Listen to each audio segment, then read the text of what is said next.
안녕하세요. 네, 10분 성경의 보통 목사입니다. 오늘은 마가복음 6장으로 한 장 묵상을 나누겠습니다.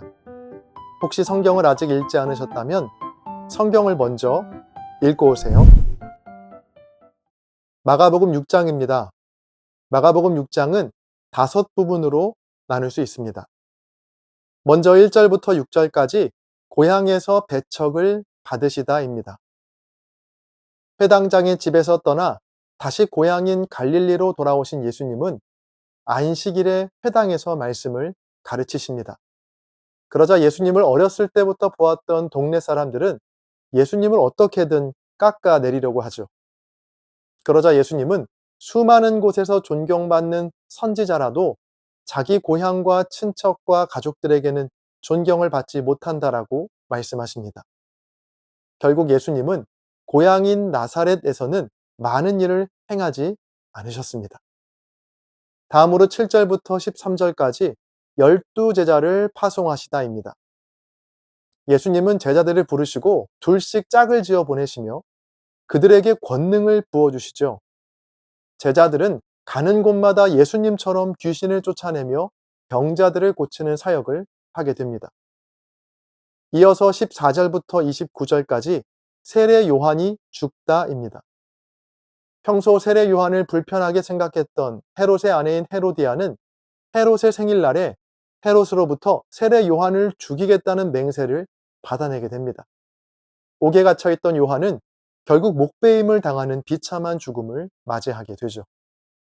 예수님에 대한 여러 소문이 헤롯에게는 죽은 세례 요한이 다시 살아난 것이라는 두려움을 불러 일으켰습니다. 다음으로 30절부터 44절까지 5천 명을 먹이시다입니다. 사역을 마치고 돌아온 제자들은 그동안의 일들을 예수님께 보고하는데요. 예수님과 제자들은 배를 타고 한적한 곳으로 떠났지만 많은 사람들이 예수님과 제자들을 따라왔죠. 저녁 무렵이 되어 제자들은 예수님께 찾아온 많은 사람들이 마을로 내려가 스스로 식사를 해결할 것을 제안합니다. 그러자 예수님은 도리어 제자들에게 너희들이 먹을 것을 주라고 말씀하시는데 이에 제자들은 자기들에게 있는 것은 떡 5개와 물고기 2마리가 전부라고 대답합니다.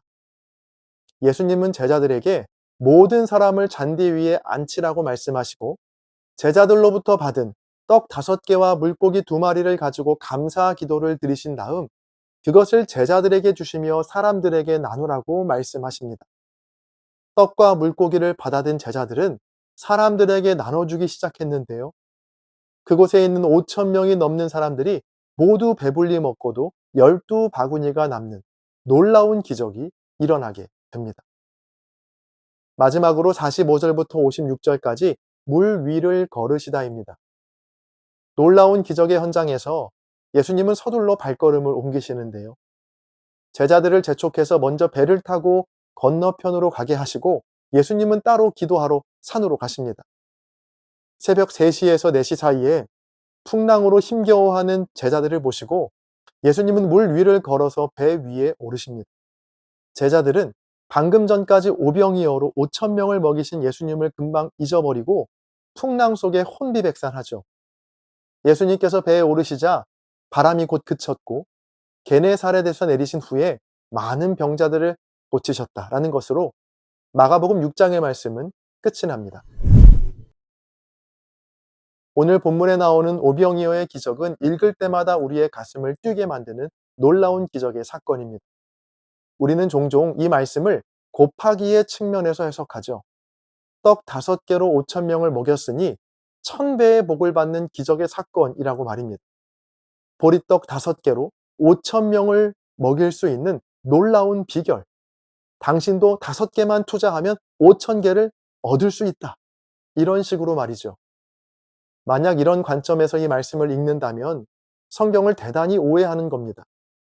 이 오병이어의 말씀의 핵심은 보리떡 5개가 5천 개가 되어서 1000배의 수익을 올렸다는 것이 아니거든요. 오병이어의 기적은 더 많은 것을 얻을 수 있는 비결이 담긴 말씀이 아니라 도리어 그 반대입니다. 이 오병이어 기적의 핵심은 바로 나눔에 있거든요.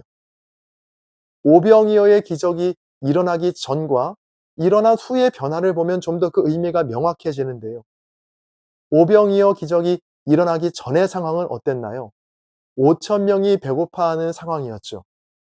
그렇게 5천 명이 배고파하다가 예수님께서 오병이어의 기적을 일으키십니다. 그리고 나타난 변화가 무엇입니까? 예수님과 제자들이 억대 부자가 되었나요? 아니요. 예수님과 제자들에게 일어난 변화는 아무것도 없었습니다. 단지 일어난 놀라운 변화가 있다면 배고파하던 5천 명이 배불리 먹었다는 것뿐이죠. 내가 가진 것에 곱하기 천이 되었다는 것이 아니라 내가 가진 것에 나누기 천을 했다는 겁니다. 내가 가진 건 5밖에 되지 않는데 이 5를 5천 명과 나누고 싶은 마음이 들었고 정말로 그렇게 나누었다는 것이 오늘 말씀이 전하는 오병이어의 기적의 핵심이죠. 예수님께서도 오늘 제자들에게 이렇게 말씀하십니다. 너희가 먹을 것을 주라. 이 제자들에게 하신 예수님의 말씀은 오늘 우리에게도 동일하게 적용됩니다. 오늘도 주님은 우리에게 너희가 먹을 것을 주라고 말씀하시거든요. 그럼 어떻게 하면 우리도 본문의 제자들처럼 먹을 것을 나누는 삶을 살 수 있을까요? 본문을 통해 세 가지 요소를 살펴보겠습니다. 먼저 첫 번째 요소는 다른 사람을 불쌍히 여기는 마음입니다. 34절입니다. 예수께서 나오사 큰 무리를 보시고 그 목자 없는 양 같음으로 인하여 불쌍히 여기사 이에 여러 가지로 가르치시더라. 예수님께서 큰 무리를 보시고 드신 첫 번째 마음은 바로 불쌍히 여기는 마음, 즉 긍휼히 여기는 마음입니다. 저는 이 마음이 오늘 오병이어 기적의 핵심이라고 보는데요. 예수님께서 무리를 향해 느끼셨던 이 불쌍히 여기시다라고 번역된 이 말은 헬라어 원어의 뜻으로 보면 내장이 움직인다라는 뜻입니다. 내장이 움직일 정도로 상대방에 대해 안타까워하고 불쌍히 여기는 마음이다라는 뜻인데요. 자, 무리를 보시던 예수님께 바로 이 마음이 있었죠. 저는 오늘날 크리스천들이 회복해야 할 중요한 문제가 바로 이 마음, 다른 사람을 불쌍히 여기는 마음이라고 생각합니다. 우리의 시야는 너무 좁고 마음의 크기는 너무 작습니다. 다른 사람을 신경 쓸 겨를도 없고요. 다른 사람을 위해 마음 쓸 여유는 더더욱 없습니다. 성적 걱정, 취업 걱정, 결혼 걱정, 자녀 걱정, 노후 걱정 등 모든 걱정의 중심에는 오직 자기밖에는 없거든요. 여러분, 그런데 조금만 시야를 넓히고 주위를 둘러보면 우리의 도움을 필요로 하는 사람들이 얼마나 많은지 모릅니다. 여러분, 주님께서 저와 여러분에게 다른 이를 불쌍히 여기는 마음, 즉 긍휼의 마음을 부어주시기를 축복합니다. 나의 삶, 내 스펙, 나의 결혼, 내 취업, 내 노후만을 생각하는 것에서 다른 이의 아픔과 고통에 공감하고 함께 가슴 아파하는 저와 여러분이 되기를 바랍니다. 그 마음이 먼저 우리 안에 생겨날 때 우리를 통해 오병이어의 기적이 시작될 줄로 믿습니다. 다음으로 오병이어 기적의 두 번째 요소는 주님의 도우심을 구하는 믿음입니다. 긍휼한 마음과 또 불쌍히 여기는 마음만 있다고 다 되는 건 아닙니다. 왜냐하면 우리에겐 능력이 없기 때문이죠. 오늘 본문에 보면 제자들이 먼저 예수님께 이 사람들을 좀 먹여야 하지 않겠냐고 묻거든요. 긍휼한 마음이 있었던 겁니다. 그런 제자들에게 주님은 대뜸 이렇게 말씀하십니다. 37절과 38절입니다. 대답하여 이르시되 너희가 먹을 것을 주라 하시니 여짜오되 우리가 가서 200데나리온의 떡을 사다 먹이리이까 이르시되 너희에게 떡 몇 개나 있는지 가서 보라 하시니 알아보고 이르되 떡 5개와 물고기 2마리가 있더이다 하거늘. 제자들은 곧 자신들은 이 많은 무리들을 먹일 수 없다는 사실을 깨닫게 됩니다. 능력의 한계에 부딪힌 것이죠. 떡 5개와 물고기 2마리는 12명의 제자들이 먹기엔 그래도 괜찮은 양이었습니다. 그러나 5천 명이 먹기에 턱없이 부족한 양이죠. 자, 이를 통해 알 수 있는 건 무엇일까요? 나 혼자, 내 가족들이 잘 먹고 잘 사는 건 내가 가진 것으로 어떻게든 해결할 수 있습니다. 떡 5개와 물고기 2마리가 부족하긴 하지만 부족한 대로 허기는 채울 수 있습니다. 자, 그러나 내가 아니라 다른 사람의 아픔에 눈을 뜨고 다른 이의 인생에 관심을 갖게 되면 그때부터는 내 능력과 내가 가진 것이 얼마나 부족한지를 깨닫게 됩니다. 보통 그럴 때 우리는 마음먹은 것으로만 만족하죠. 대부분. 그래도 그런 마음을 품는 게 어디야. 내 능력으로는 도저히 안 되니까 어쩔 수 없지. 이런 생각으로 스스로를 위안하며 다시 자기만을 위한 삶으로 돌아갑니다. 자, 그러면 아무런 기적이 일어나지 않습니다.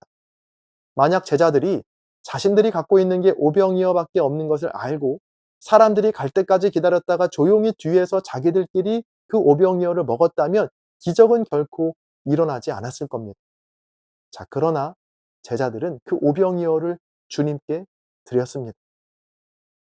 때때로 주님께서 우리에게 감당 못할 아픔과 문제를 주실 때가 있습니다. 도저히 내 능력으로는 내가 가진 것으로 해결할 수 없는 문제와 비전을 주실 때가 있죠. 본문에도 주님은 제자들에게 너희가 먹을 것을 주라고 말씀하시는데, 여러분, 이럴 때는 주님께서 정말 나에게 그 문제를 해결하라는 것이 아니라 그 문제를 나에게, 즉 주님께 가져오라는 겁니다. 네가 할 수 없지. 그러니까 나에게 맡겨. 내가 해줄게. 여러분의 삶 속에서 내 힘으로 도저히 감당하지 못할 문제를 만날 때 여러분 꼭 기억하세요. 그 문제는 우리에게 풀라고 주신 문제가 아니라 주님께 가져오라고 주신 문제입니다. 주님의 도우심을 구하는 믿음으로 기도할 때 그 기도가 기적의 도구가 될 줄로 믿습니다. 마지막 세 번째로 내게 있는 것을 나누는 행함입니다.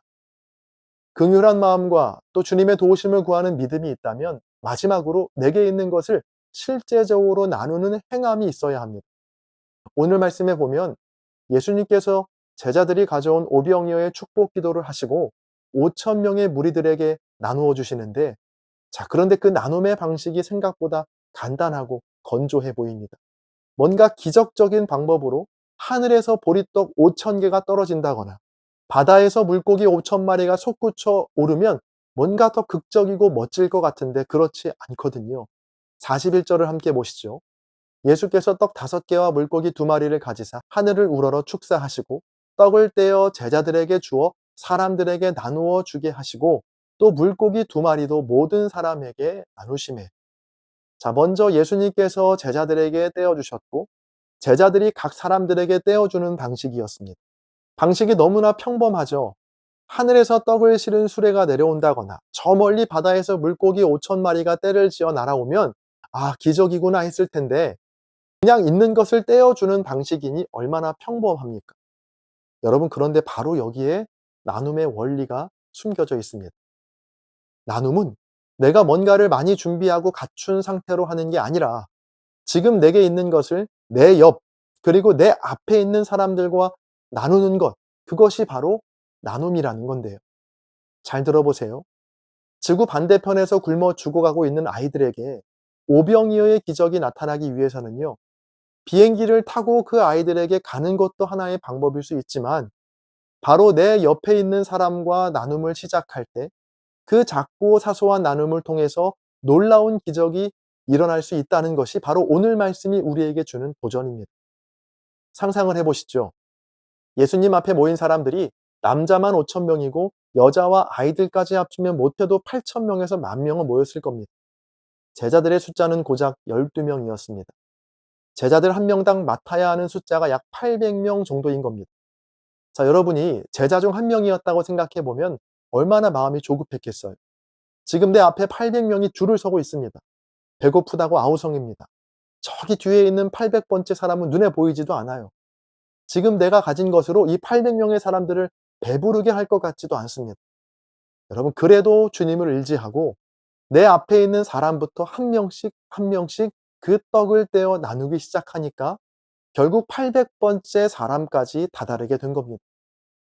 오늘 말씀을 통해 여러분께 도전하고 싶은 게 바로 이겁니다. 지금 내 옆에, 내 앞에 있는 사람과 내게 있는 것을 나누자라는 것이죠. 시간을 나누고, 물질을 나누고, 마음을 나눌 때 그 나눔이 보잘것없어 보이지만 그 나눔을 통해 지구 반대편에 있는 5,000번째 아이들이 배불리 먹을 수 있는 기적의 나눔이 될 수 있다는 겁니다. 오늘도 주님은 저와 여러분에게 너희가 먹을 것을 주라고 말씀하십니다. 그 음성에 순종하여 우리 곁에 있는, 아니 지구 반대편에 있는 굶주리고 허기진 영혼들을 배불리 먹일 수 있는 저와 여러분의 기적의 삶이 되시기를 주님의 이름으로 간절히 축원합니다. 지금은 댓글 작성 시간입니다. 오늘의 영상을 통해 아니면 여러분 각자의 묵상에서 발견한 은혜와 도전들을 댓글에 남겨주세요. 댓글을 적기가 부담스러우신 분들은 좋아요로 한 장 묵상에 동참해 주세요. 또 공유와 책 구매를 통해 한 장 묵상을 홍보도 해주세요. 여러분의 나눔이 누군가에게는 큰 위로와 도전이 될 수 있습니다. 함께 찬양 들으시면서 댓글 남겨주시고요. 저는 다음 영상에서 뵙겠습니다. 감사합니다.